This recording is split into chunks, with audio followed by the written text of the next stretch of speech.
Put your hands together for the late morning program with your host, Namras.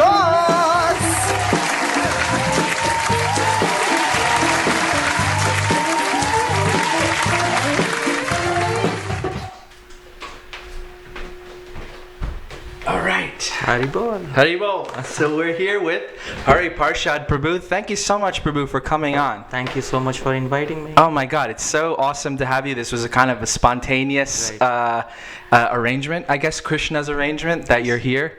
You're traveling in the U.S. Yeah. Tell us a little bit about how that came about. Well, as a member of the Sastric advisory committee of the GPC, we are supposed to meet twice every year. Okay. For discussing some of the issues related to Shastra, which are of importance to our movement. Oh, wonderful. And now some papers need to be written, and all the devotees who are members of this committee need to gather together at some place, either in India or either in Europe or either in the US. Right. So this time everyone decided that we'll gather in the US. Where's that going to happen? That's in Houston from 12th to 16th of this month. Wonderful, wonderful. Wow, so awesome to have you. So I didn't know so much about you until recently. Your reputation precedes you, you know. You kind of are very active on Facebook in sharing wonderful Sastric quotes and having good, wonderful, respectful discussions. And I invite all my viewers and listeners to follow Hari Parsada Prabhu on Facebook, so you can get some of that wonderful nectar that you give out. So let's go back a little bit more. Let's talk a bit about your upbringing. So you were raised. Tell us about where you were raised and around that. How that was. So ours is a Gaud Saraswat Brahmin family from Maharashtra, Pune. Okay. And I was born in Mumbai in 1985. Oh, same as me. Yes. What month? December. Oh, December, October. Oh, we're the same age practically. Yes. Oh, that's nice. So I grew up in the first 2 years I spent in Mumbai, but my dad had a transferable job. He was working for the Reserve Bank. Okay. So my childhood, most of it was spent in Jaipur. Jaipur? Yeah. Wow, that's nice. And I attended a school which was like a semi-Gurukul, where they taught me not only the subjects which are needed for the world outside, but also Sanskrit grammar.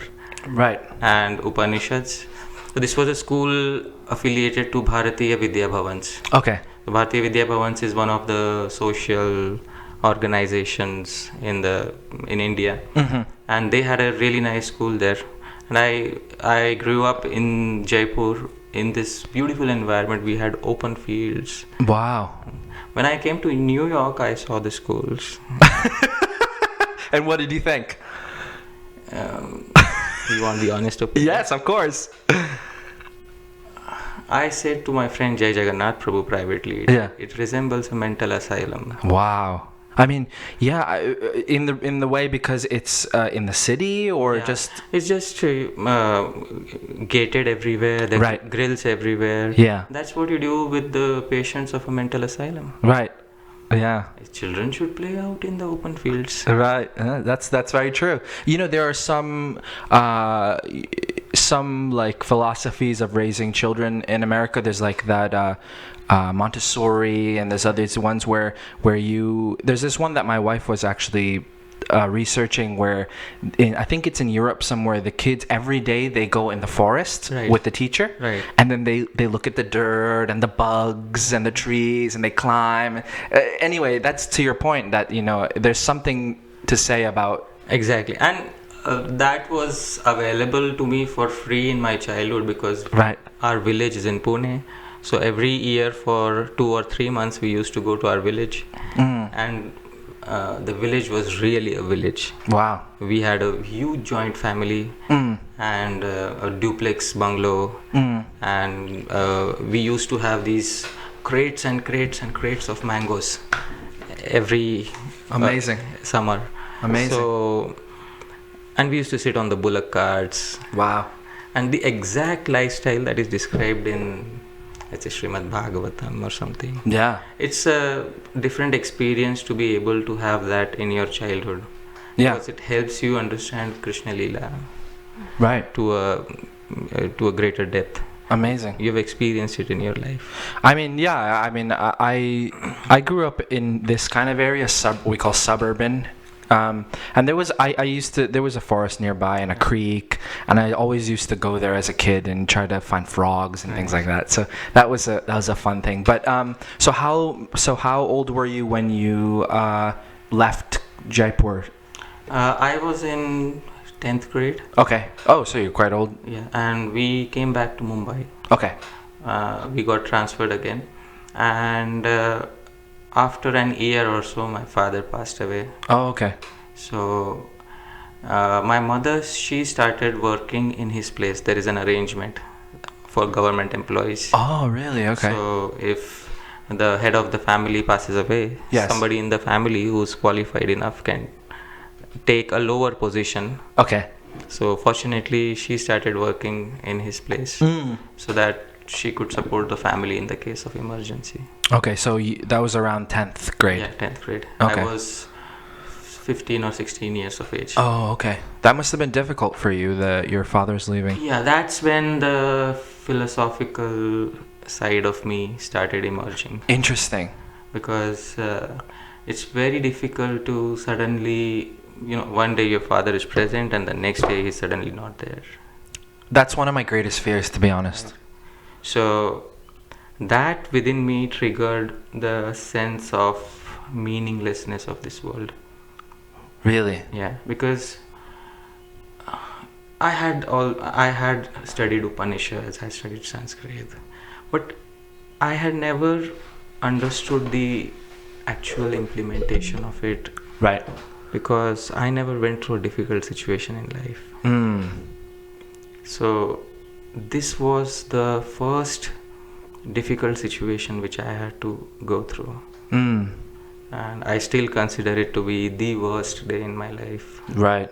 Because that is the day when I literally, for the first time in my life, I saw what is known as I fainted when I heard the news. Oh, Krishna. So coming back to the point, that philosophical inquiry started making me attracted to various philosophies within the Vedic tradition. Right. And my college, which was Royal College, it was just opposite the temple in Mira Road, Mumbai. So, and I came one day to the temple and somebody told me, it was my chemistry exam and I was horrible at chemistry.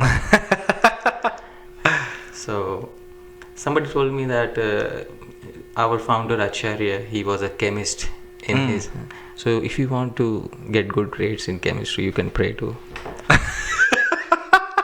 Who said that? There was a devotee, brahmachari in the temple. Oh, okay. So I went to Srila Prabhupada and I prayed, Yeah. I need good grades in chemistry. I've heard that you were a chemist. Right. So please give me the intelligence of... That's great. So I think Prabhupada heard me, but instead of giving me good grades in chemistry, Prabhupada knows, what I really need. Yes. So after a few days, I came again to the temple. There was Lord Jagannath, Baldev and Subhadra. And I prayed to them that if you are actually the absolute truth, then somehow you manifest yourself in my life or change my life, because I'm really suffering. I don't know what the actual goal of life is. Wow. So maybe within a week or two, a devotee preacher had come to our locality and he had organized a program. Right. Surrender unto me. So I got attached to the devotees from there. But when you first initially went to the temple to pray to Prabhupada about chemistry, how did you hear about the temple, or you just knew about it? It was just opposite to our college. I see. Oh, right. You said that. Okay.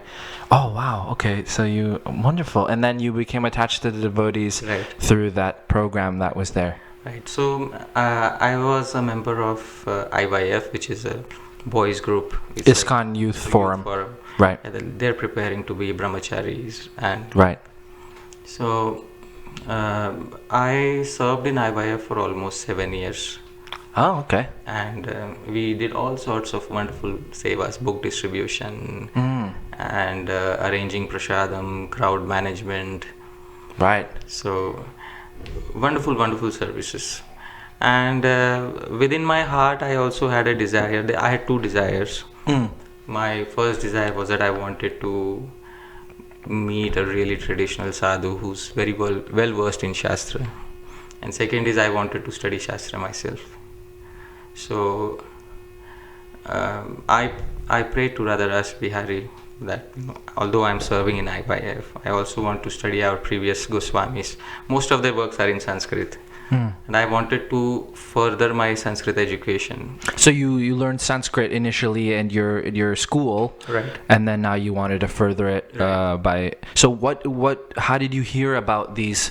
Because in IYF, I'm sure they're focusing more on Srila Prabhupada's books. Oh, yes. So how did you hear about that there's a whole slew of acharyas books that are not translated probably yet and all that. So how did you hear about that? I heard about it because once I went to Vrindavan and I went to Govardhan, Gopi Parandan Prabhu's school. Oh, okay. So I met him and we both sat down. We were having prasadam.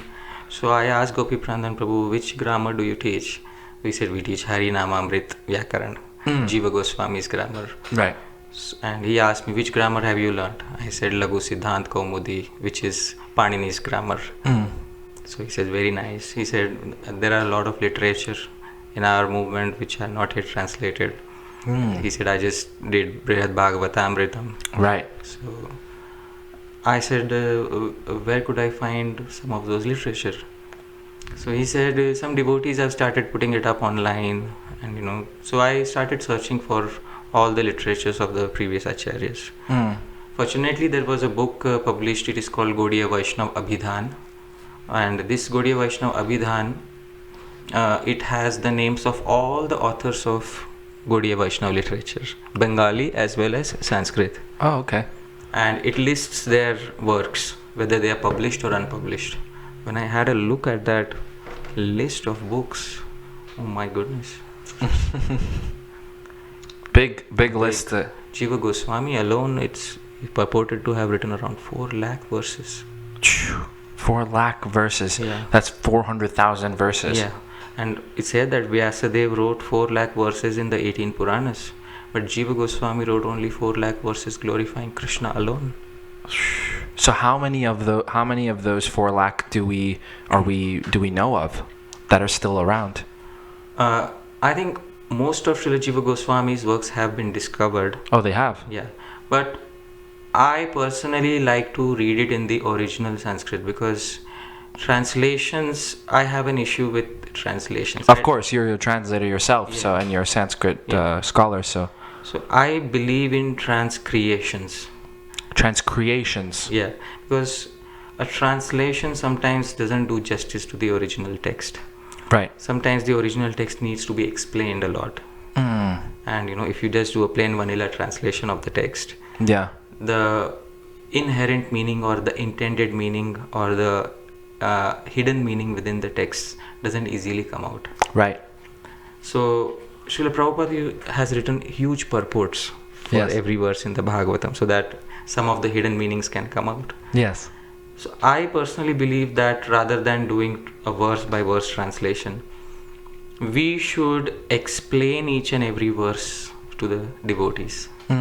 And we should not rush around when we are publishing translations, because it's important not only to translate accurately but also to ensure that we ourselves have first understood the entire book correctly before we sit down and translate it. Wow.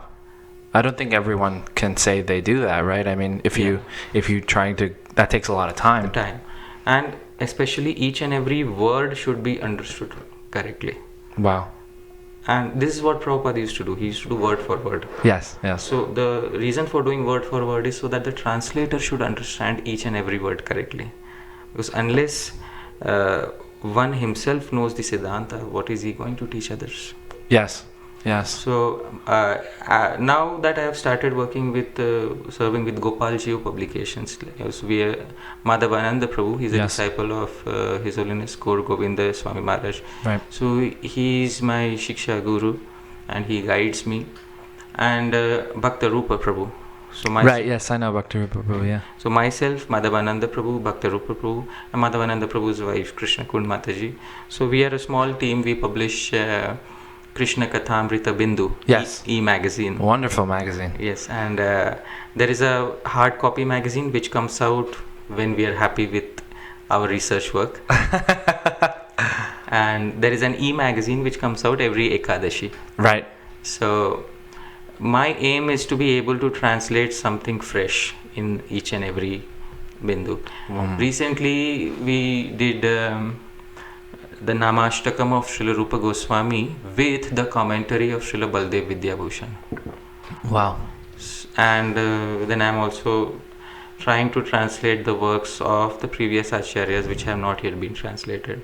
There's a very wonderful author. His name is Hari Suri. Prabhupada named a disciple after him. Yes. He wrote a beautiful commentary on the 10th canto of Srimad Bhagavatam. His commentary is called Bhakti Rasayan. Bhakti Rasayan. And Hari Suri, he was born in Nasik in Maharashtra. And his daily schedule was that he'll wake up, he'll take his bath, he will chant Vishnu Sahasranam, he will chant 12 chapters of the Srimad Bhagavatam, and he'll do Go Seva for 1 hour, and then he'll take his first morsel of food. Wow. He did that for 12 years, from the age of 30 to the age of 42. He describes, his disciple describes. And he writes in his book that after doing that, on one fine day when he was doing Go Seva, so he received a tap on his back. And by the touch of that tap, he understood that he has gotten a darshan of Krishna. Really? Yes. So Krishna told him that I'm pleased with you. I'm going to accept you in the spiritual world after this life, but you have to do something for me. Oh my gosh. So he said, what do I have to do for you? Yeah. So Krishna says in the 10th canto, especially in the Vrindavan Leela, there are various hidden reasons for why I did what I did. And I will put the seed of those reasons in your heart. And since you're an expert poet, you write a poetic commentary on the 10th canto explaining reasons for why I did what I did. Oh my God, that's fantastic. So I'll give you an example of... Sure, please, yeah. Let me ask you a question. Okay, yeah. So Krishna pulled down the Yamal Arjuna trees. Yes. And both of them got liberated. And Hari Suri asks a question. Please tell me who bestowed the highest favor on the Yamal Arjuna trees? Who bestowed the highest favor? Yeah. Your opinion. My opinion. I mean Krishna, because he's the one who liberated them. Okay. Somebody else may say Narad Muni. Right. Okay, because he cursed them and to become trees, yeah. Hari Suri says, I have a different opinion altogether. He says, my opinion is that the highest favor on the Yamal Arjuna trees was bestowed by Mother Yashoda. You may say, why? How come? So he says, it was only Mother Yashoda who in the entire universe was able to put Krishna into bondage. And after Krishna was put into bondage, he realized what is the pain of bondage for the first time in his life. Wow. And after he realized the pain of bondage, the first thing he did is he put these two out of their bondage. That's true. Oh my God. So the whole book is like just this. Right. Oh my gosh. And you're translating it. It's very difficult Sanskrit. Really? He's a master of Sanskrit grammar. Oh my gosh. He likes to use these obscure words which nobody has used. So do you have to go to dictionaries and things? Not only dictionaries, I have to look at where the word has been used previously by some previous great poet like Kalidas. Oh my gosh. And his son published the book, but unfortunately without a Sanskrit commentary. If there would be a Sanskrit commentary on his Sanskrit verses, which would decode the verses, Right. it would be really awesome. Amazing. I'll give you another example, short example. Of course, yes. This is great. So, after these two were liberated from their bondage, Yeah. they're praying to Krishna with folded hands. And after they prayed, Krishna just smiled, didn't say anything. So Hari Suri will also give a reason for Krishna smiling. Why is Krishna smiling now? So Hari Suri says, Krishna is smiling on his own condition. He says, previously when he appeared as Lord Ram, he liberated one of his devotees, Ahilya. She had turned into a stone due to a curse. Of course, yeah. Or previously, when Gajendra was in distress, Gajendra was praying, he came and liberated Gajendra. He said, in all those cases, the devotee was bound and the Lord was liberated. But in this case, the devotees are liberated and the Lord is bound. It's brilliant. Very nice. Wow. So, by reading the book, I sort of started believing that maybe this person actually got a darshan of Krishna. Right. Well, I usually, when somebody claims I got a darshan of Krishna, I take it with a huge pinch of salt. Yes. Definitely. I take it with a jar of salt. Jar of salt, yeah, right. Interesting. What years was he, does it say what years he lived? 1850. That's not very long ago. Yeah. So, and this is the only book from him that survives. When Krishna leaves to Mathura with Akrura, that is when he passed away. So he could not write after that for whatsoever reason. Oh, okay. So it's only limited to Vrindavan Leela. Wonderful. So I could go on and on about. Yes, but let's stay on track about your life. So you did IYF for about 7 years, and then there was, my inclinations and the seva at IYF were obviously not, in line. Right. So devotees used to say that you should focus only on reading Prabhupada's books. Yes. Because in our movement, unfortunately, it has been the case in the past that those who were very scholarly, either they had to leave or they were asked to leave. Right. Interesting. And for this reason, those who are doing this seva of Sanskrit and scholarship sometimes are looked upon with suspicion. Suspicion in what way? That is he really faithful to Srila Prabhupada? Right. Yeah. Or does he think that he knows more than Srila Prabhupada? Yeah. So one of the constant tasks of a person doing this seva is to reassure people that my gratitude to Prabhupada is more than anything else. Right. When we are studying the books of previous acharyas, we are bound to come across some differences of opinion. I'll be very honest with you. But my gratitude is not dependent upon, whether my gratitude is much more than that. I came to ISKCON solely by the mercy of Srila Prabhupada's books. It is an established fact in my life, and nothing's going to change that. Right. And I don't want to be kritagna. Kritagna means ungrateful. At every point of time in my life, I want to remember that I was suffering. And I came to spiritual life because of Srila Prabhupada. Right. So even if I find 1,000 differences of opinion, nothing's going to change that fact. Yeah. And I only wish that devotees would be slightly more accommodating to this fact. There are differences of opinion. There is a letter in which Prabhupada says to a devotee, there is no reason why acharyas cannot differ on certain points. Oh, he says that, huh? Yeah. So we need to be able to either reconcile them or if they are irreconcilable, just take shelter of one of the opinions. Have you found that you've been maybe criticized, or any of your peers who are doing the same thing have been criticized for not, maybe feeling, showing your gratitude, so to say, to Prabhupada?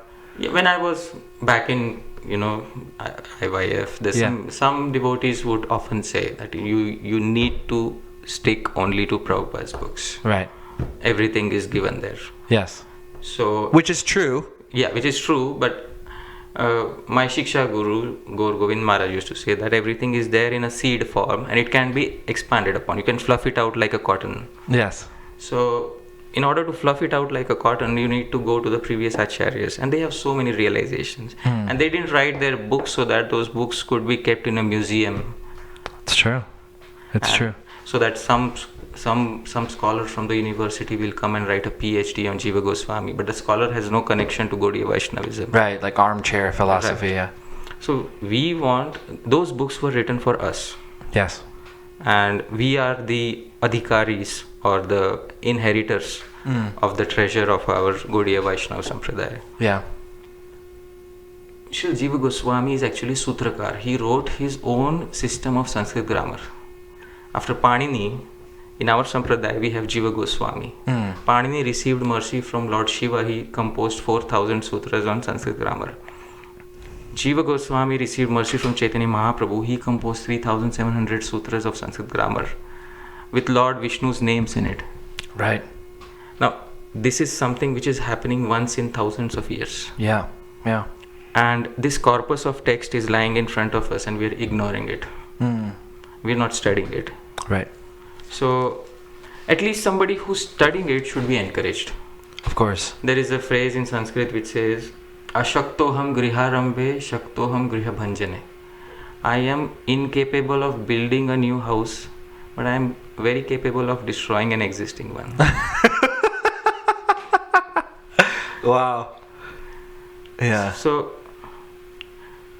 I feel we should not Yeah. have these tendencies of discouraging devotees in their respective services. Definitely. For sure. And then you, after you left, you got married? Yeah, after that, after IYF, I started, because Madhavananda Prabhu encouraged me in my seva. Yes. And so I switched over. So I'm very thankful to the devotees in IYF because they were the ones who supported me in my initial years. Of course. I have absolutely no complaints. Yes. But at the same time, I knew I had to move ahead in my seva. Yes. And I started working with Gopalji Publications, where I am serving even today. Yeah. And in Gopalji Publications, I felt very relieved because I could practically research any Shastra. Yeah. And me and Madhavananda Prabhu, Bhaktarupa Prabhu, for every Bindu we are writing articles, fresh translations. Wonderful. And Bhaktarupa Prabhu's English is really good. Yes. Me coming from India, my English is, not so good. I think your English is fine. But his English is really nice. For writing purposes, yeah. Yeah. So I'm training myself under both of them so that my English can also somehow match up to their level someday. Wonderful. And in 2016, I was kindly invited by Mother Omila to be a part of our society's Sastric Advisory Committee. Oh, okay. Wonderful. So I went through the due process, and when the GBC sanctioned it, so I was on the committee. So by the way, this year I think Gopal Hari Prabhu has also been added to the committee. Wonderful. Wow, that's really good. Some nice new young faces on the committee. That's great. And you got married in 2010, I remember you saying? Yeah, 2010 was the engagement, and 2011 was the marriage. Marriage, wonderful. And you were saying that's an arranged marriage? It's an arranged marriage. Okay, tell us a little bit about that, because that's really interesting. I think that's something people would like to hear about. Like how your experience has been, and how kind of what we were talking about in the car. Right. So I grew up in ISKCON. I grew up in an environment which was strictly brahmachari. Yes. and it had some very positive effects on me, that I learned how to live an austere life, how to eat frugally, how to travel without any necessities, and so many more things. But at the same time, I could not look at a girl in the eye, Yeah. or I could not relate much to them. Yeah. And this continued all the way until I was about 25 years of age. Because, frankly speaking, in the Bhagavatam also there is a verse, Matra swasra duhitrava na vivikta sano bhaved. Don't even sit on the same chair. Right. So that was my philosophy for so much. Even those verses are still true. Yes, in a of sense, course, yeah. But my mother, because my father had passed away, my mother said that you have to take a decision now. Either you find someone yourself, or Right. or I'll do it for you. Yes. So I thought, what's the easiest way? Because my aim was that we should all live as a family. There's nobody to support her if I don't stay with her, especially in her old age. Right.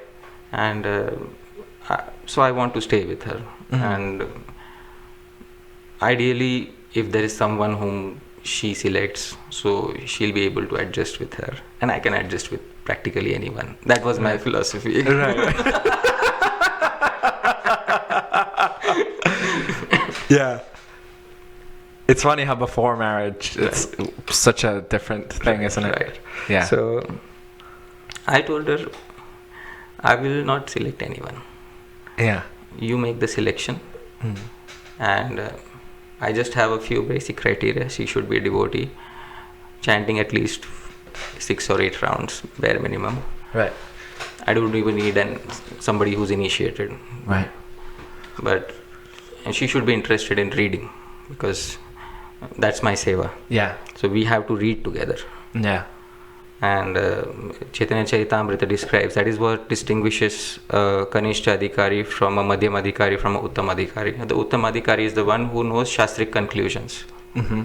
It's very important to climb up the ladder and have Uttam Adhikar if we want to progress ahead and attain the higher stages of bhakti. And that is only possible if one studies Shastra.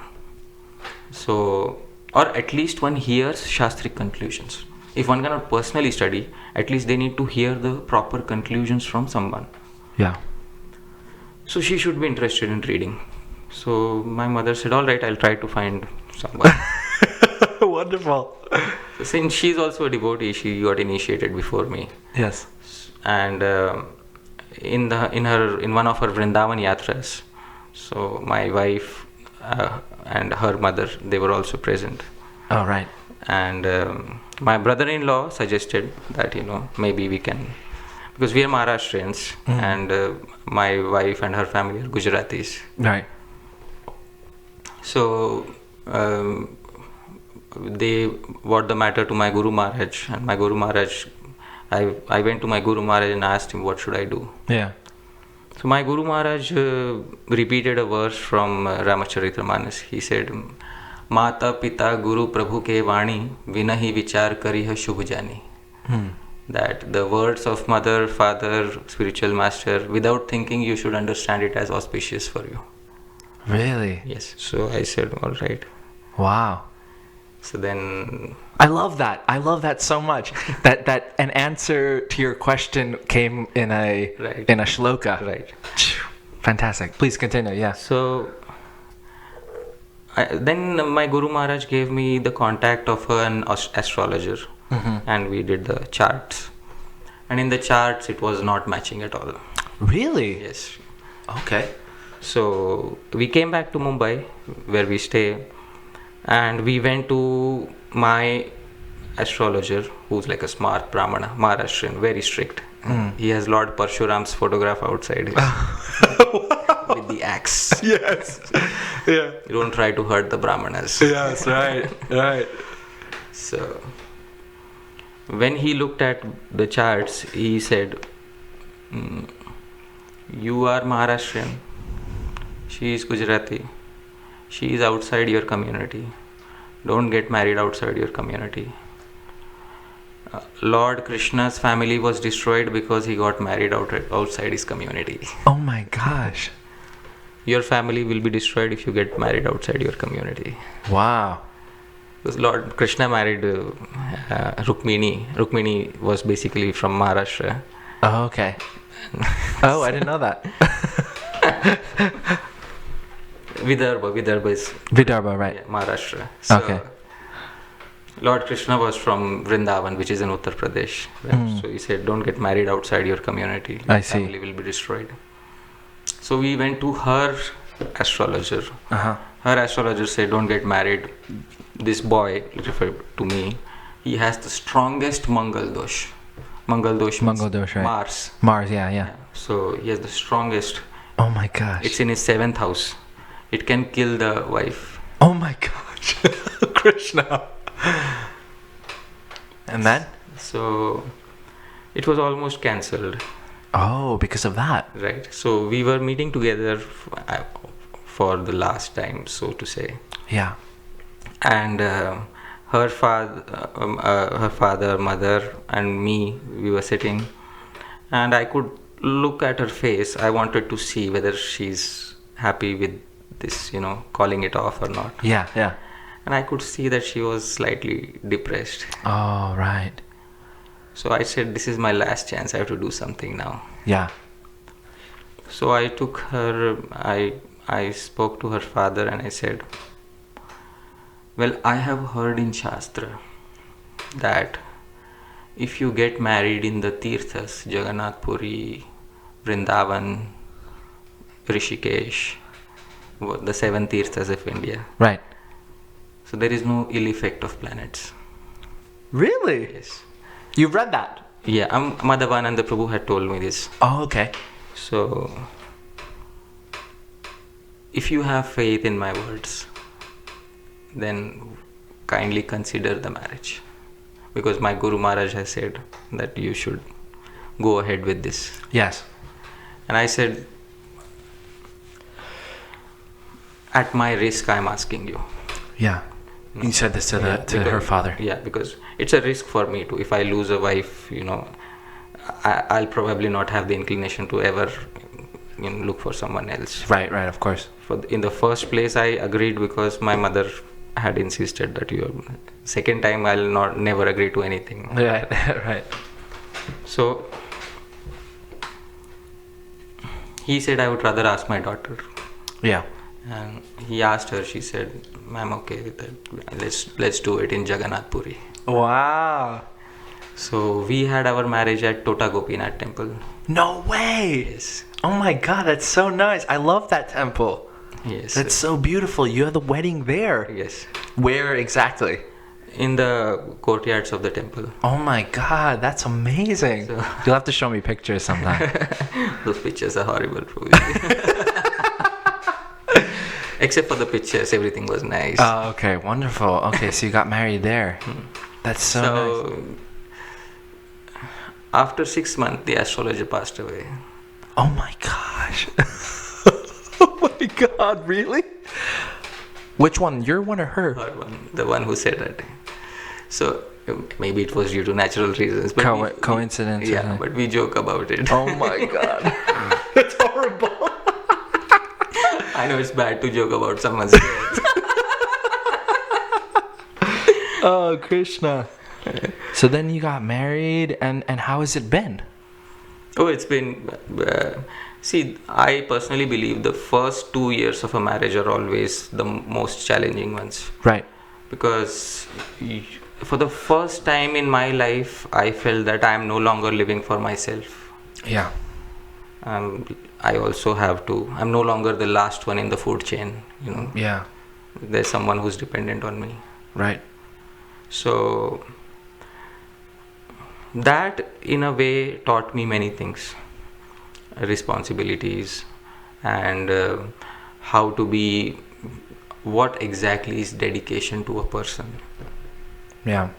And arranged marriages also have their benefits, because even though the first 2 years are difficult, and statistically, the first major conflict of a marriage occurs within the first 2 years. Right. It's said that if the marriage is able to survive these first 2 years, most likely it will go on for a longer duration of time. Right. In the case of arranged marriages, it was easier for us because whenever if we have a conflict, parents from both sides are always on the guard, Because they're the ones who arranged it. They arranged it. So the responsibility is partially on them. Yes. Because you've arranged it. So you have to also take care of the entire family. And both families have also come together in the marriage. Right. They developed a friendship or whatnot. Right. Do you want your tea? Yes. So like they've developed a friendship and a relationship together. So that's really good.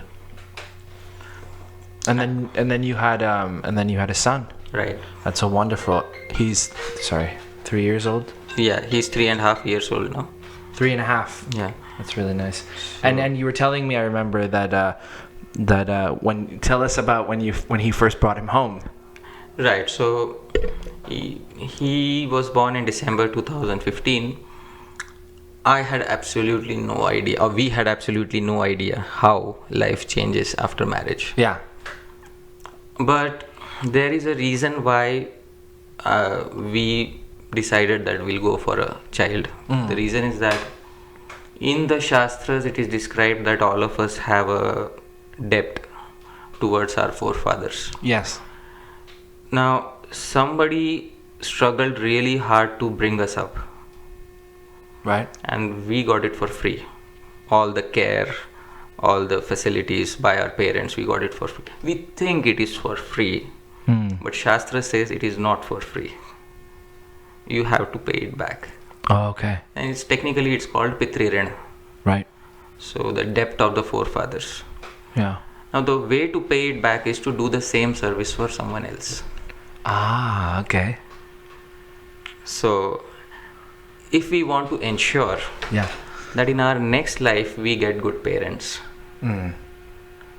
and if we have taken to married life, if we taken to brahmachari life, then that debt is waived off. Yeah. Because you have dedicated yourself fully to spiritual life. So that debt is waived off. If you taken to householder life, and if there are no biological issues, you can conceive. Yes. Then by all means you should have a child. Right. Because you need to pay off your debts to your forefathers. So this is a traditional understanding in our family, which is basically rooted in the Vedas. Now, it is not compulsory for devotees to do this, because devotees can also be freed from their debts. Right, there's a verse. Bhutap tandranam pitranam na kinkaro nayam rani charajan devarshi bhutap tandranam pitranam na kinkaro nayam rani charajan sarvatmanaya sharanam sharanyam gato mukundam parihritya kartam. So one is not indebted to devatas or rishis or pitris, but sarvatmanaya sharanam sharanyam. Through his entirety he has surrendered to Krishna. So that means he should be a pure devotee, short and sweet. Right, yeah. So if as a devotee we want to waive off our debts and not have a kid, so at least we should ensure that all the free time that we are getting, we invest into becoming pure devotees. Yes, yeah. There is no escaping responsibility. Right. Anashramena tishteta dinam ekam apinara. For even a single day, one should not remain without an ashram. Without an ashram? Yeah. Wow. Because ashram means shelter.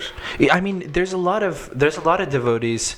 Also like peers of mine. They don't want to get married, but they don't want to put on saffron and become a brahmachari. Right. So is that considered like not an ashram? Yeah, it is not an ashram, but I don't want to be judgmental, but of course, I want to say what is given in the Shastra. Yeah, of course, yeah. No, we're just talking generally here. Yes. Yeah. Yes. Prabhupada used to call it bachelor daddy, Bachelor daddy. Yeah. So, no, but even if some of them are really sincere, some of them really don't want to get into a marriage because they know if they get into a marriage it will be a disaster. Right. And they're not also willing to join the ashram because ashram life is also difficult for them. Yeah, it's restricting in some ways as well. Yeah. So, but they too need to understand that in this life they are getting so much freedom. That freedom should be utilized to fully surrender to Krishna. Right, that's the point. Otherwise, the debts to the forefathers, to the sages, or to all others may not be waived off. And we don't want to take another birth with a debt from the previous birth. We don't want to take birth in a family where we have only a single parent. Because in our previous life we were not parents, or we did not become good parents. Right. Oh, that all is connected, huh? I did not know that. So we don't want to take birth as an orphan. Right. That has to do with your previous karma, that kind of birth. Right. Interesting. So in the Western world, sometimes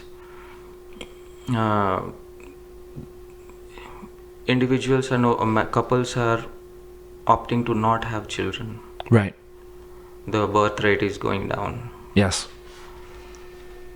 And as a result, maybe it's a karmic reaction or something, the children who are born are in many cases born to single parents or are orphans. So it is having a toll already, and in India also it is gradually happening. So this family tradition, if it is maintained, and it is very painful to raise a child. Oh yeah. But somebody took the pains for us. For sure. And For sure. There is no waving it off. It was not for free. Yes. It's important to understand it was not for free. Yeah. How we were raised was not for free. Like, we have to give that back. Give that back. Yeah. And let's say if we hire someone to take care of the baby, Right. it's how many dollars an hour, you know? Yeah. So equivalent amount of debt has to be paid off, but not in terms of money, but in terms of effort. We have to pay it off. Yeah. And although Shastras say that devotees don't need to pay off debts, but I don't want to use it as an excuse for avoiding what is shastrically my responsibility. Right. Right. So, but when Hari came, Your son, yeah. at that point of time, on the first night, around 10:30, he started crying, and I had no idea that this is what happens. That's so funny. So, fortunately, my mother was there. Yes, of course. So the experts are already there at home. So I just but my sleep is disturbed. Yeah. So 12:30, he's again crying. 2:30, he's again crying. This happened for the first day, and next day I'm asking my mother, how long is it going to be?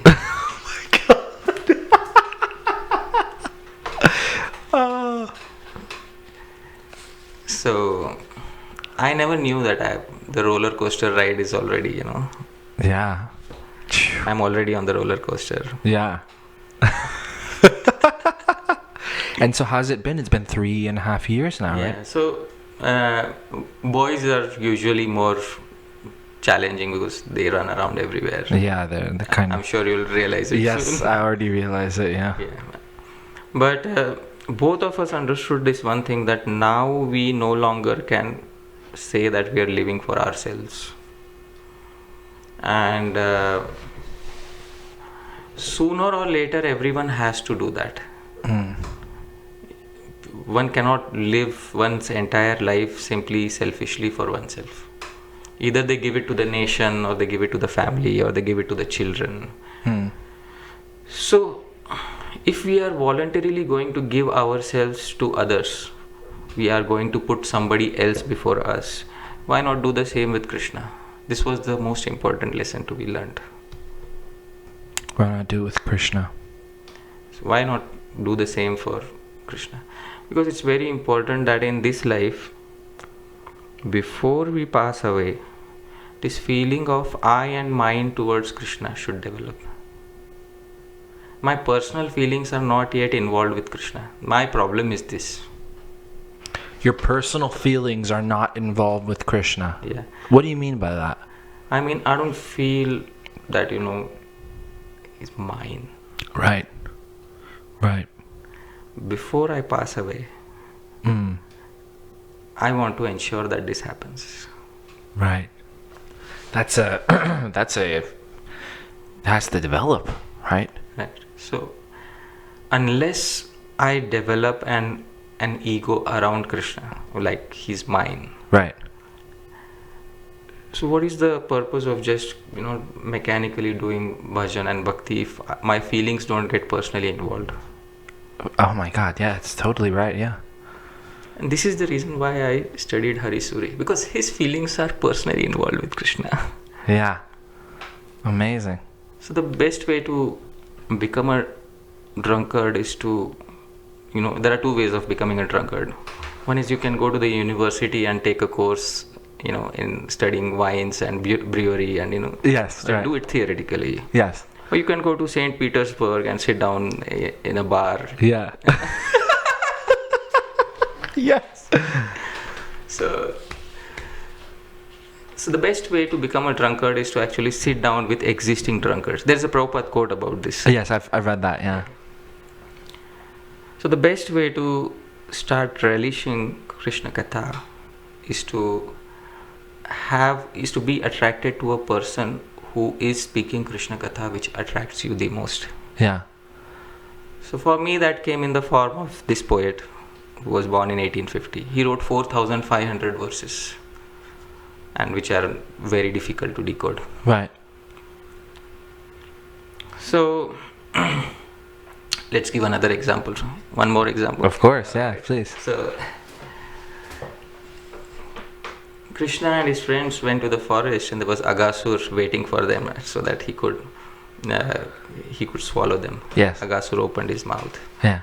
And all of them walked into his mouth, and he swallowed them up. Yeah. Now, in Sanskrit, the term Agha has two meanings. Agha means the name of the snake. His name was Agha, and Asur means demon. So his name was Agha. And another meaning of Agha is sin or pap. So Agha is the name of the snake, and Agha is also means pap. Hari Suri says, even if the name of Krishna, forget about Krishna, even if the name of Krishna enters somebody's heart, all Agha is destroyed. All sins are destroyed. But if Krishna himself enters into somebody's heart, Oh my gosh. why will Agha not be destroyed? Oh my God, wonderful. What a poetic expression. My Right. gosh. I love that. Wow. And this book is full of it. Right. Do you have any plans to publish it or Yeah, anything? on my Facebook page, I've been putting some verses here and there. Okay. But now I think it's time to seriously get down and try and interpret those verses, no matter how difficult it is. Yeah. I have to go through the rigors and interpret those verses. Right. Because every verse is like a challenge, a mathematical riddle to solve. And he's deliberately made it difficult to solve it. So if Krishna blesses me, hopefully in this lifetime I'll be able to do it. That's amazing. So like when I need to do work and stuff, I go to the library because there's no disturbance there. Like what do you do? Like you have a kid and you have a job. Right. You mean you work in the university and everything. So when do you have time to like sit for a few hours and kind of translate and When he sleeps. when he sleeps? Yeah. Oh, okay. That's from 1:30 in the afternoon to 3:30. Yeah. 2 hours of quality time. Yeah. And at night after 11:30. After 11:30. Yeah. You start doing something. Oh my, that's like Prabhupada. Wow, amazing. So, yeah, please. He pretty soon he'll also go to a school. There's a devotee school nearby our place. Oh, wonderful. So 6 hours he'll be spending there. Right. That will be a huge, Yes, to go to school. because it's a devotee school. Yes. It's Gopal's garden. Oh, right. I've heard of that. So a devotee school, and then when he grows up, maybe 7 or 8 years, I plan to start teaching him grammar, and let's see how. Wonderful. I'm not sure whether he'll be enthusiastic to take it up, whatever services he's enthusiastic about, I'll encourage him in that. Yeah. But my desire is that. Of course, yeah, to take after her father, right? Yeah. I hope Gaur Chandra does some podcasting. I'm just kidding. But so now in your travels, like so far you've come through New York and everything. Tell us some realizations you had upon, from Jai Jagannath Prabhu had a group of, you had a seminar about lust, right, which is really interesting. Right. Tell us a little bit about that. Well, I was told by Jai Jagannath Prabhu that there are many single men here in New York. Yeah. And not only single men but also married men. They're suffering from this problem of pornography. Yes. Or maybe they have one-off relationships and Yeah. So sex, especially illicit sex, is a big problem, and it's in India too. Statistically, India is, I think, a greater consumer of pornography than the US. Oh, really? Wow.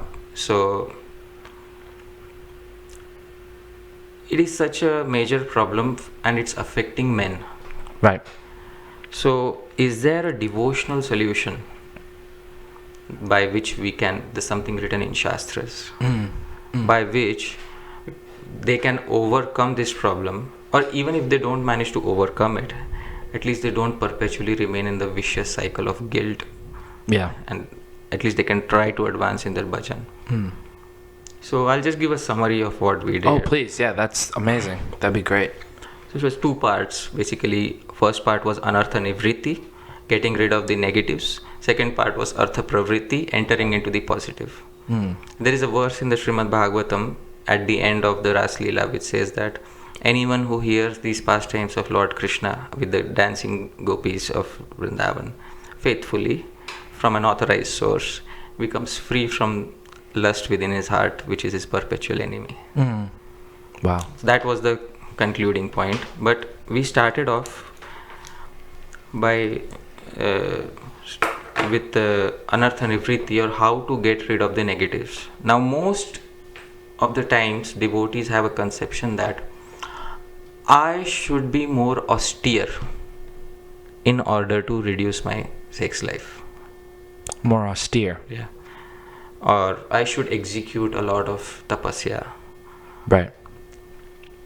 Srila Rupa Goswami has said in Bhakti Rasamrit Sindhu that only a little bit of austerity and knowledge is required for bhakti. Too much austerity is going to dry the heart out. Right. And a dry heart cannot relish bhakti ras. So in the process of becoming too austere, one will eventually become devoid of bhakti ras. So there is a verse in the 11th canto, Na nirvidno nati sakto bhakti yogasya siddhida. A person can attain perfection in bhakti if he is neither too attached nor too detached. Right. So if that is the criteria for bhakti yoga, what does it mean neither too attached nor too detached? So we were exploring that, and Jiva Goswami has given us a variation of bhakti which is known as Arop Siddha Bhakti. So Arop is a Sanskrit word, and in Hindi also there is a term Arop. Arop means... I've heard the word, but I don't know what it means. Arop means allegation. Oh, okay. Oh, allegation, right. So a criminal, a person who's not a criminal, can be turned into a criminal by throwing an allegation or Arop upon them. Yes. So Jiva Goswami says, there are various activities in our day-to-day life which have nothing to do with bhakti. For example, getting up in the morning and brushing your teeth. I'm brushing my teeth. Now this activity has nothing to do with bhakti at all. Activities which have nothing to do with bhakti can be converted into bhakti by throwing an arop of bhakti upon them. What do you mean? So while performing the activity, Yeah. I say in my mind, oh Krishna, I dedicate it to you. That's the allegation of bhakti. Right. So an activity which has nothing to do with bhakti becomes bhakti because you have thrown an allegation or arop of bhakti upon it. Oh my gosh. That's called arop Siddha Bhakti. Bhakti. Bhakti which is perfected by arop. Oh my gosh. I did not even know that such a thing existed. So Jiva Goswami talks about that. Right. So question arises, does Arop Siddha Bhakti apply only to my pious activities, or does it apply to my, unwholesome tendencies? So Jiva Goswami quotes a verse from 11th canto, Kayena Vacha Manasendriyarva. That is the verse. Through my body, through my mind, whatever I do, I dedicate it to Lord Narayan. Right. And he quotes Sridhar Swami's commentary upon it. Sridhar Swami says, not only the pious acts given in the Vedas, but all acts according to one's innate nature have to be offered to Krishna. So Jiva Goswami now brings up a question. In our nature, there may be many unwholesome activities due to our previous conditioning. Right. How does a devotee deal with such activities? Is it that bhakti doesn't save us when we perform such activities? Or is it that bhakti is only with us with our good times, and bhakti is no longer with us in our difficult times? Right. So bhakti has to be seamless. Seamless, that it should be a complete insurance policy for the devotee. It's not that bhakti will be with you only when you are doing something nice. Right. But bhakti should protect us when we are in our weakest times. So Jiva Goswami says somebody should not misuse this principle. I am teaching a principle, but I am trusting the devotees. It should not be misused. He says akaitava sakaitava. There is a cheating variety, sakaitava, and akaitava. There is a variety free from cheating of Arop Siddha Bhakti. The variety free from cheating is when the devotee's aim is to further his relationship with Krishna, not to abuse the principle and for his own sense gratification. Yeah, of course. And the cheating variation is where the devotee starts abusing the principle of Arop Siddha Bhakti in order to further his or her sense gratification. Right. So it's left solely up to the devotee whether they want to cheat themselves or they want to do the sincere path of Arop Siddha Bhakti. Yeah. So Jiva Goswami then says, if a devotee falls prey to his or her weakness, then he says there are two verses he quotes that the devotee chants with regret in his mind. The first verse is Ya pritir avivekanam vishayeshvanapayini tvam anusmaratah same hridayannapasarpatu. As I am performing this sinful activity, please let your remembrance never escape my heart. Wow. Wow. And second is Yuvatinam yatha yuni yunancha yuvatau yatha manobhiramate tadvan manobhiramatam tvai. As the mind of a young boy is attracted to a young girl and a young girl is to a young boy. Yes. Similarly, let my mind be attached to you. Then he says, Mama sukarmani dushkarmani yat kinchit raga samanyam tat sarvato bhavena bhagavad vishayam eva bhavatu. That he said that whatever attachment I have to this negative activity, let that attachment be transferred to Krishna. Then he doesn't say anything. Wow. So this Arop Siddha Bhakti is a practical solution. So let me see if I understood correctly. So if I'm like, for example, looking for a job or something, and it's kind of mundane in the sense of I'm looking for a certain rate and a certain location, and so in my mind I should think that this is, throw the allegation of bhakti on that activity, right. And think, okay, this is for I dedicate the activity to Krishna. Oh Krishna, right. Not only the fruits, right, but also the act. The act of clicking the apply here, Right. apply here, Right. apply here thousands of times. Okay. But you're performing thousands of acts every day and you can't keep thinking of that every time. So there is a verse which acharyas have given, which somebody can chant at the end of the day, or twice or thrice a day. Oh right, so anything that I've done during the day, please. Yat kritam yat karishyami yat karomi janardana tubhyameva kritam sarvam tvameva phalabhug bhavet. Yat kritam, what I did in the past. Yat karishyami, in the future. Yat karomi janardana, O Lord, tubhyameva kritam sarvam, everything for you. Tvameva phalabhug bhavet, you enjoy the fruits. Oh my gosh, that's so beautiful. That's so nice. So that was the gist that you gave to that seminar. Important thing, is that remembrance of Krishna is being invoked every time.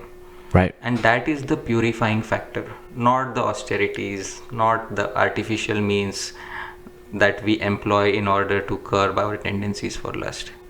Right. The second part, then I started focusing, because Arop Siddha Bhakti can't lead you to perfection in thousands of lives. Right. You need to have prema, Right. and or that feeling of I and mine towards Krishna. So the second part, I discussed what is known as Swarup Siddha Bhakti, which is bhakti done for the pleasure of Krishna. Arop Siddha Bhakti, we do what we like and we put an allegation. Yeah. Swarup Siddha Bhakti, we do what Krishna likes. Right. Shravanam, Kirtanam. Yes. That is Swarup. That what we are doing in the temple or in the Sangha of devotees. Yes. That is Swarup Siddha Bhakti. So bhakti which is perfected by her own self. Swarup Siddha Bhakti. Right. So in Swarup Siddha Bhakti, we are supposed to cultivate that positive attachment towards Krishna. And enough has been said about, we should be attached to Krishna, we should be attached to Krishna. And thousands of seminars and lectures have been given about it. But what I wanted to do was that I wanted to practically also demonstrate what it is to feel attracted to Krishna Katha. So I spoke some of the verses from Hari Suri. Oh, nice. And after every verse I was asking the devotees, do you want more? Yes. Yes, more. So beautiful.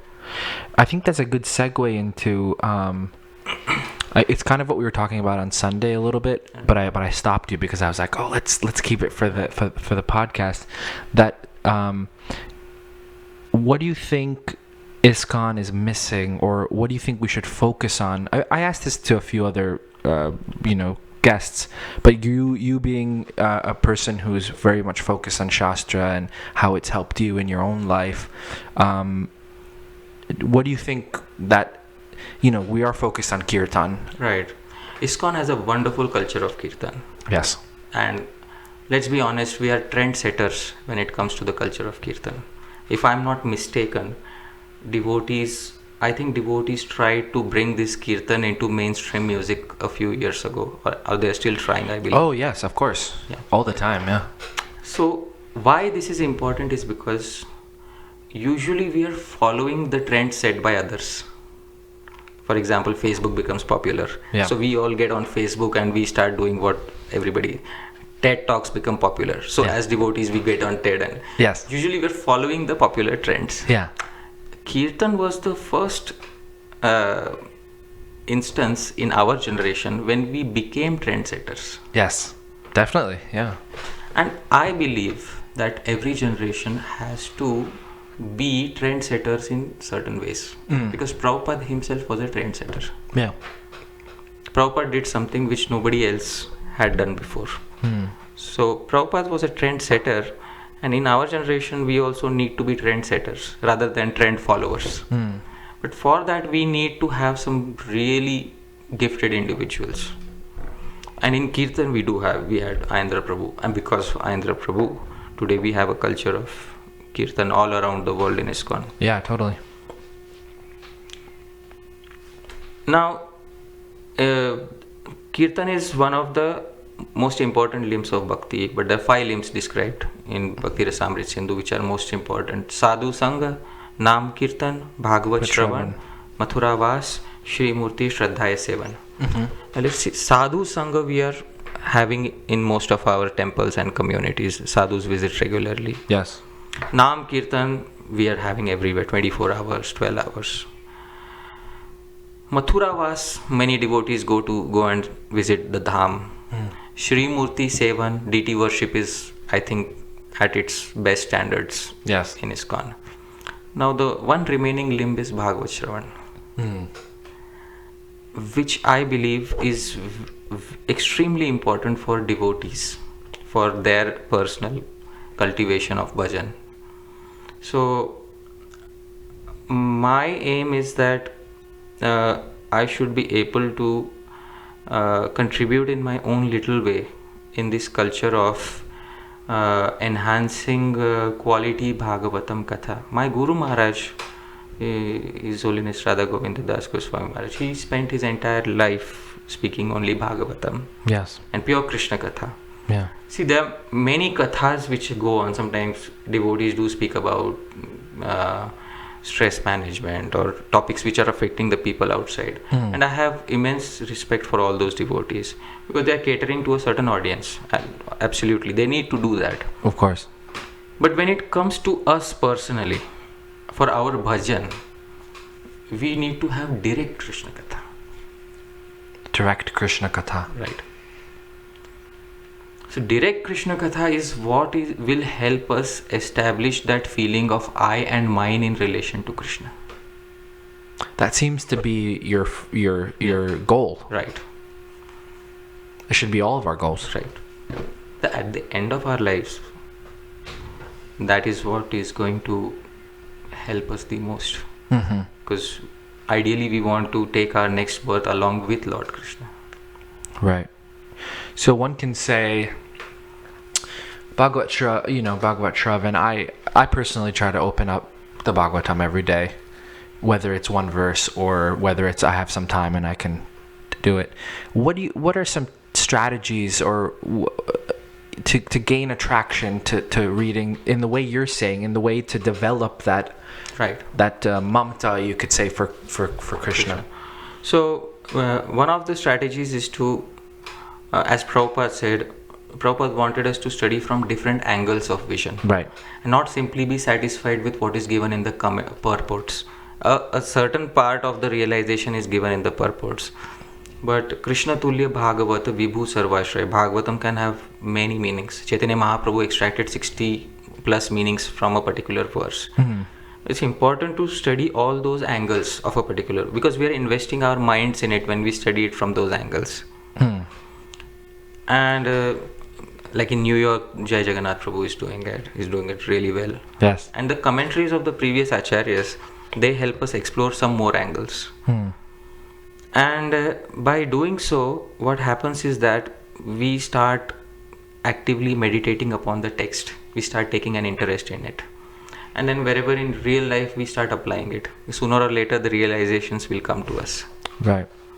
So by the time we reach 10th canto, we already have a lot of realizations from various angles and various acharyas. And then we are ready to relish the crux of why we did all the 9 cantos, because now comes the part where I'm going to develop my personal ego with Krishna, that he's mine. Like in the Vallabhacharya Sampradaya, their main mantra is Shri Krishna Sharanam Mama. That Mama has been embedded in their Mool mantra itself. Amazing. Because this is the goal of human form of life, to have that Aham and Mama, I and mine, in relationship to Krishna.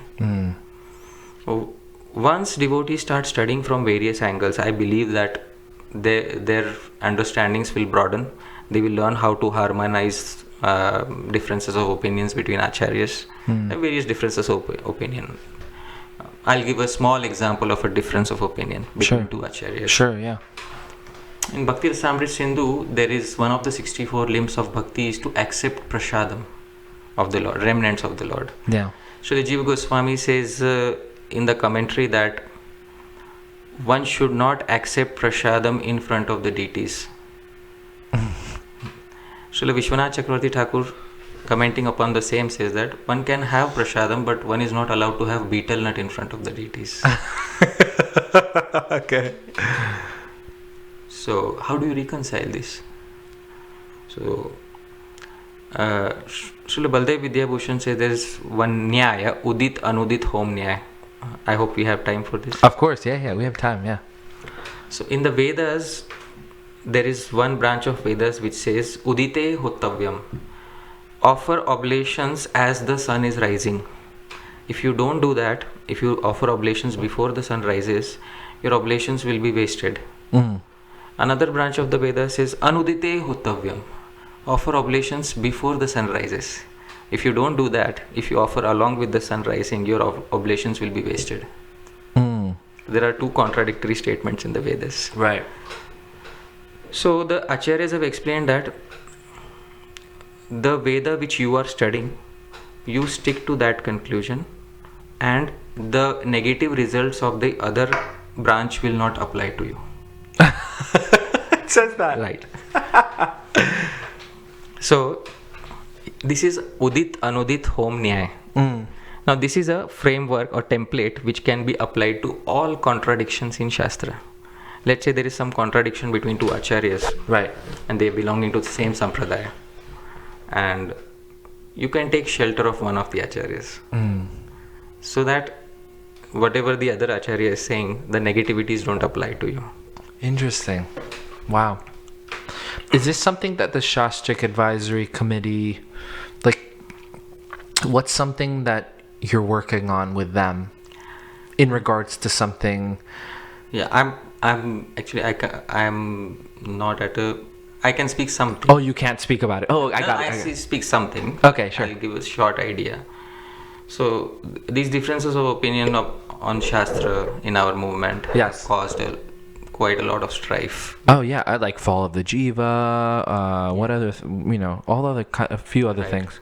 So we want to be able to help the current generation as well as the future generation of Vaishnavas, so that even if they have some difference of opinion, they should be able to live in the same institution. Right. Oh, okay. That's interesting. Because if Prabhupada built a home where everyone can live, Right. then everyone will come along with their differences of opinion. Yeah. And you can't just ask them all to fall into line with one Siddhanta. Right. And as long as these differences of opinion are very trivial, or as long as we can ignore them on a certain level, or as long as we can say this is also all right because this acharya has said this, Right. that is also all right because that acharya has said this. Udit Anudit Home Nyay. So two individuals should be able to stay in the same institution, respect each other, and move ahead with the main task of life, which is to develop I and mine in relation to Krishna. Right. If this can be done, because we don't want to, you believe that the jiva never fell from the spiritual world, so get out of here. Right. Yes. We don't want to do that. Sometimes we did that to some devotees. Oh yeah, in totally. the past, and I can't speak on behalf of the institution, but I feel sorry that it had to be done. Totally. And they were and they are very nice devotees. Yeah. And my request to those devotees who were either forced to leave, my request to them is that wherever you are right now practicing your Gaudiya Vaishnavism, Srila Prabhupada had nothing to do with you being thrown out. Right. So please don't you can say anything, but please don't say anything against Prabhupada. Yeah. As long as you have respect for Srila Prabhupada, I will have respect for you. Even if you are not belonging to my institution. Right. Right. Definitely. So these are some of the things, some ideas which are. Yeah. Do you have to ever discuss, like right now the hot topic is female Diksha gurus. So do you have to, are you not studying, but are you researching about that? Yeah, research is always going on those topics, but yeah. I believe a paper was written much before I came to the SAC. It was written by Gopi Prandan Prabhu. Oh really? Yeah. I didn't know that. Yeah, there was a paper written by Gopi Prandan Prabhu. It's available on the GBC's website. Okay. But it's a contentious issue. It is. Yeah, and frankly speaking, if theoretically speaking, also practically, ladies have been gurus previously in our sampradaya. Right. As far as ISKCON is concerned, there is a difference of opinion. Some people say we don't want to have, some people say we want to have. So my only opinion on this is that anyone who's qualified, if they're qualified, they should be allowed. First comes qualification, not rights. Right. Exactly. Yeah, I was talking about this with a previous guest, that sometimes I feel like it's about equality, right, or a right. Right. So it's not about, the issue should never be about it's my right to become guru. Yes. In, Because that in itself disqualifies you. yeah. In history, nobody became a guru because they said, I have a right to become. Yeah, all right. Hari Suri makes a joke about this. You want to hear? Yes, really. Oh my gosh. So, when Krishna sent Gopas to the Brahmanas Yagyapatni episode, he sent his Gopa friends to the Brahmanas for seeking rice, and they were performing oblations. Yes, yes. And the Gopas said, please give us rice. So they neither said yes nor did they say no. They completely ignored. The Brahmanas did, yeah. So Hari Suri says, these Brahmanas are thinking that we are adhikaris. You know what is the meaning of adhikari means authority. Right. We are gurus. We are adhikaris. So when the Gopas came back to Krishna, Krishna just smiled, laughed. Hari Suri says, Krishna agrees. Krishna says, you are adhikari. When I read that, what does it mean? They think we are adhikari. Krishna agrees, you are adhikaris. But the term adhikari in the second instance breaks up as adhik ari. Adhik means greater, ari means enemy. You are the greater enemy. The more one thinks that he is adhikari, Krishna also says, yes, you are adhikari. Oh my gosh. Wow.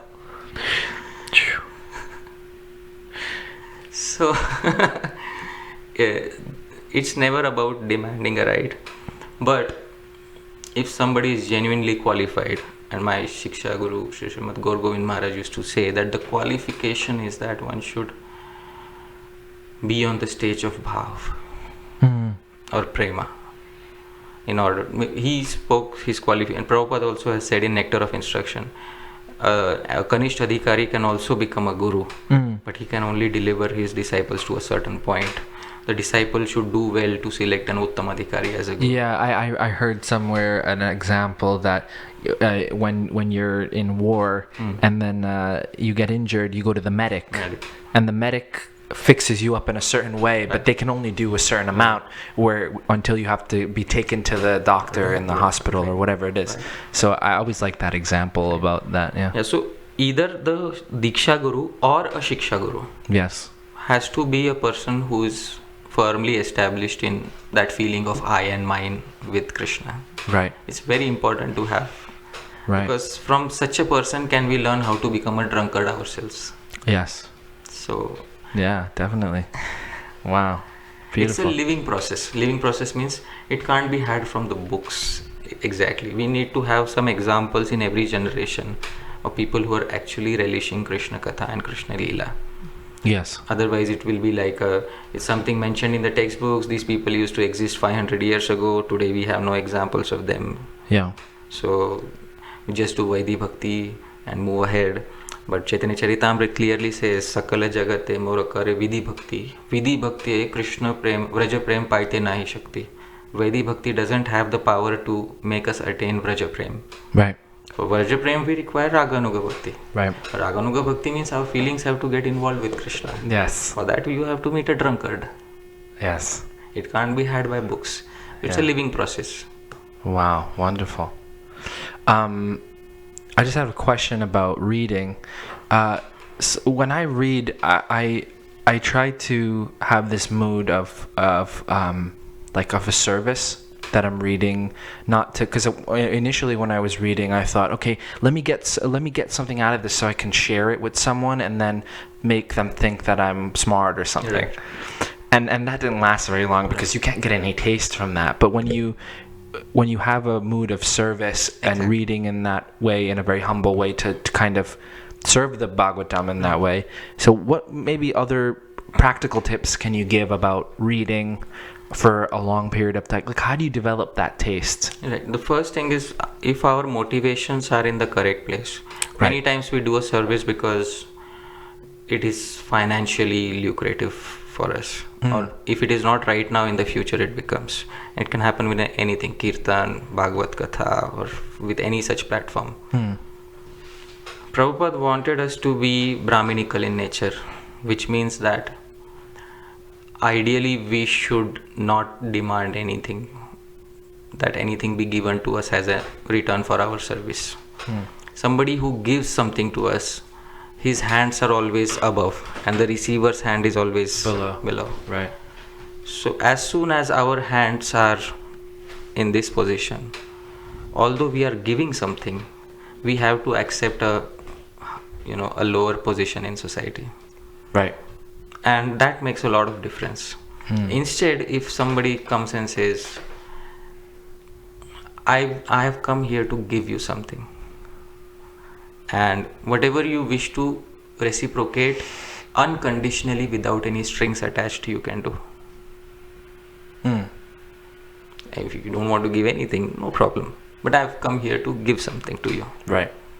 That is Brahmanical nature. And if all speakers of Bhagavatam, my Guru Maharaj did it through his entire life. Right. So if all speakers of the Bhagavatam and if all the Kirtaniyas could ideally, I'm not saying that it's possible in every case, I can't judge from case to case. Right, of course. But this is the ideal. And it's the textbook definition of Brahmanism. Right. Now, somebody may not be able to live up to the textbook definition, but they should strive for living up to the textbook definition. The purer they become in this way, they will have more acceptance. And as far as developing one's own personal taste is concerned, right, if one is doing it as a seva and if one is doing it to further one's relationship of I and mine with Krishna, one's own purification, that will, I think, be a long-lasting factor for studying. Because these commentaries written by acharyas, when they were writing down these commentaries, it was not that I'm Baldev Vidya Bhushan and 500 years later there will be, someone reading this. Yes. Even printing presses were not invented at that time. Right, yeah. I mean, So there no guarantee that the manuscript is going to survive. Wow. That's a really good point. I didn't think of that. Yes, so these are their personal notes on the Bhagavatam, Vedanta Sutra. It's their whatever was going on in their minds, the realization, they just put it down on the paper, and we're the ones reading it. Right. Wow. Yeah, I didn't even think that. So Prabhupada wanted every generation to write something. Right. Each and every generation. And you can be as creative as you get. My hobby is to write Sanskrit verses from time to time. Yeah. Like, I wrote a verse about Damodar Leela. Please share it. If you can, I'm sure you remember it. So at the end of the entire Leela, it is Nanda Maharaj who comes and frees up Krishna. Mm-hmm. Yashoda Maiya tied him. It is Nanda Maharaj who comes and frees him up. So at that point of time, I wrote a verse. Mata yadyapi bandhanam prakurute tanmochayedyo pita सोस्त्यत्यंत कृपालुरच्युत तवै तल्लीलया दर्शिता बद्धोस्मि हतु मायया भववने मात्रा मम त्वं पिता सीत्यालक्ष्यनु मोक्षयिष्यसि कदा स्वप्रेमदानेन माम्. Wow. So it's my prayer to Krishna. Mata yadyapi bandhanam prakurute tanmochedyo pita. Even though the mother may tie someone, it is ultimately the merciful father who liberates. Wow. Similarly, I am also tied here in this world by my mother who created, my Maya Devi who created this body out of the three modes of nature. Right. She has tied me with the ropes of three modes of nature. And you are the father. So please don't delay. Wow. Beautiful. Oh my gosh. So nice.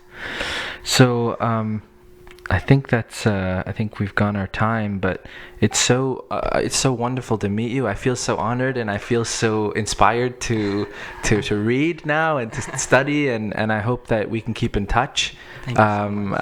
I really respect you and what you're doing, and Prabhu is actually going to Michigan. Tell us a little bit about your tour in America, that everyone who's listening can maybe meet you or. Yeah. So today today is 8th.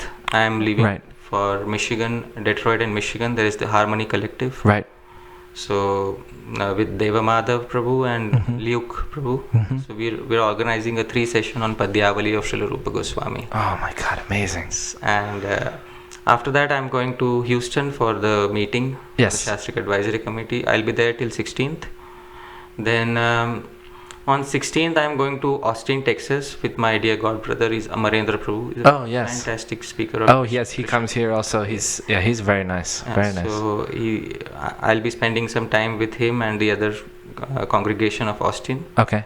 That's for 1 or 2 days. Then I'm going to Dallas. Okay. That's with Naimisharanya Prabhu. He has made the arrangements. And with the Dallas community, we are doing some programs on Chaitanya Charitamrita.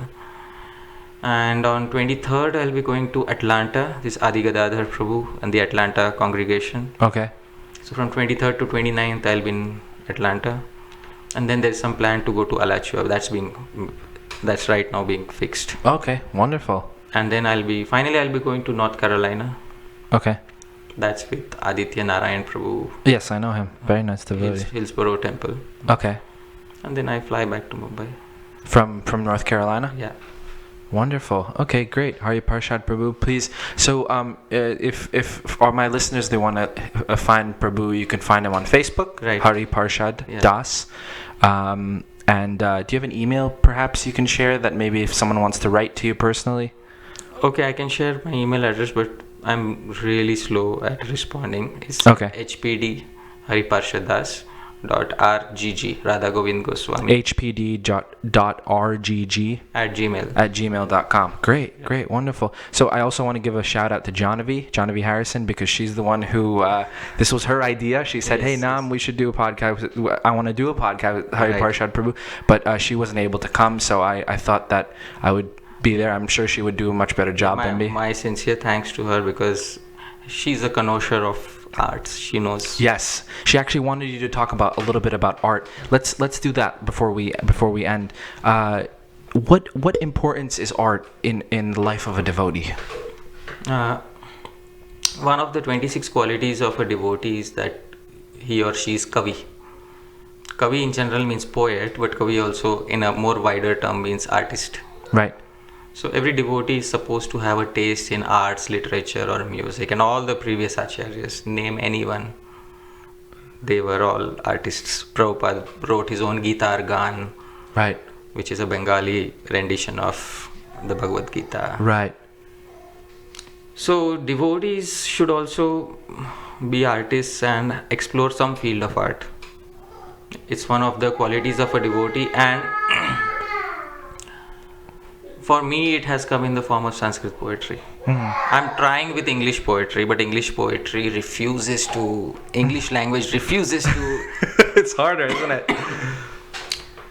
because in Sanskrit poetry you have these meters and a short syllable and a long syllable, and there are no accents in Sanskrit. It's not like the New York's accent of Sanskrit. And the Indian Sanskrit. Yes, right. But in English there is a Indian English and there is a New Yorker's accent of English. Yeah. The difference is that some syllables which are pronounced long by some people are pronounced short by others. For example, the term cinema. Si is short, ni is short, ma is supposed to be long. Long, right. Cinema. Somebody in New York may say cinema. Cinema. Yeah, right. So all become short. Yes. So when the rules of short and long are broken, you can no longer make a verse out of. You can't put it in a meter. Right. So that is what makes English poetry difficult for me. But somebody maybe who's trained in English poetry can write English poetry and glorify Krishna in that way. Wonderful, yeah. So I try to do some poetry from time to time. My interest is also in Chitrakavya, picture poetry. So You were saying that was on YouTube. Yeah, so Well, you can send me the link and I'll post it on the comments. Sure, bro. But that's amazing. Another thing she was saying was, in the life of a devotee, you said there's chant and be happy. right. But from the time you start chanting to the time you become happy, there's a... Big and. Please tell us about that. And, yeah. So, chant and be happy is a phrase coined by, I think, George Harrison or Srila Prabhupada. Is the Krishna book. There's something. Yes. So, but in reality, we see that you chant and you come to the association of devotees and you start reading the books and you sacrifice a lot of things and you execute austerities and you get purified and then maybe you get attached to Krishna and maybe then you have a chance of becoming happy. The Vrajavasis are all crying in separation. Right. So chant and be happy, we want to ideally try to reduce that and as much as possible. Yes. So sometimes I share some poetry from acharyas like Hari Suri. Yes. So you chant that, you come to know the meaning, you're immediately happy. Yes. So my aim is to reduce that. One of my aims is to reduce that and. Right. So my Shiksha Guru, Sri Guru Govind Maharaj, he said, I have 3 unfulfilled desires. My first desire is that I don't like devotees leaving ISKCON or being thrown out of ISKCON. First thing. Second is, I want to show how everything is in a seed format in Prabhupada's books. Third thing, I want to explain all these books of the previous acharyas and show how everything is within our society. We don't need to go anywhere else. We will explain all the texts of the previous acharyas. So we will, not only do we teach ABC, we'll also teach X, Y, Z and everything in between. Wonderful. But we need to be able to do that in this generation, in whatever form of art, literature or music we are pursuing. Let's become the best version of ourselves and let's do something which will be pleasing to Prabhupada. Wonderful. On that note, we can end. Thank you so much, Prabhu. Hare Krishna. Thank you so much for coming. Thank you, Prabhuji. Thank you for kindly And inviting my me. best wishes for the continuing of your tour. I hope you have a great tour and you enliven all the devotees, and I'm sure you will. And you meet a lot of new contacts, so you can continue to come back to America. So please say a prayer for me, is that I'll be able to do it in a mode of seva. Yes, of course, definitely. Thank you. Thank you, Hare Prabhuji. Krishna. Hari Bol, Hari Bol. Hari Bol. So that's episode 16 with Hari Parsada Prabhu. Hare Krishna. Hare Krishna. Thank you, Prabhu. Did we overstretch? No.